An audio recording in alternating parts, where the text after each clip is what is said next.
Ray, anong mga lugar ngayon ang nakataas ang wind signal? Kaya ayon sa Pag-asa, yung paring ilang bahagi sa Northern Luzon, yung nakataas ngayon ng wind signal at kanina ng alas 10 ng umaga ay namataan itong bagyong si Jenny sa layong 210 kilometers sa may northeast ng Itbayat, Batanes. Taglay itong lakas ng hangin ngayon 150 kilometers per hour. Pagbugso na aabot sa 185 kilometers per hour. Kumikilos to pa west-northwest sa bilis na 15 kilometro kada oras. Ang wind signal number 3 nakataas sa Itbayat, Batanes, habang ang signal number 2 ay nakataas na labing bahagi ng Batanes at yung northern portion ng Babuyan Islands.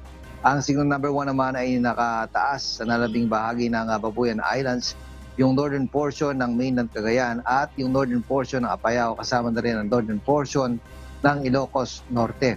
Ayon sa Pag-asa, malaking bahagi ng northern Luzon ang apektado nitong bagyong si Jenny, kasama na yung effect ng kanyang trough o extension ay nandiyan sa malaking bahagi ng northern Luzon. Yung central Luzon, yung Metro Manila, at ilang bahagi ng southern Luzon, particular Mimaropa at Calabarzon, ay makakaranas pa rin ng mga pagulan. Ito ay dahil sa paglakas itong habagat o southwest monsoon na siyang nakaka-apekto ngayon sa mga nabanggit na lugar. Ang nalabing bahagi naman ating bansa makakaranas ng papulupulong mga pagulan, pagkidlat at pagkulog. Ayon sa Pag-asa, yung bagyong si Jenny ay patuloy tatahakin direksyon papunta nga dyan sa may southern part ng Taiwan at posibleng bukas ng hapon o gabi ay lumabas na ito ng Philippine Area of Responsibility. Ella?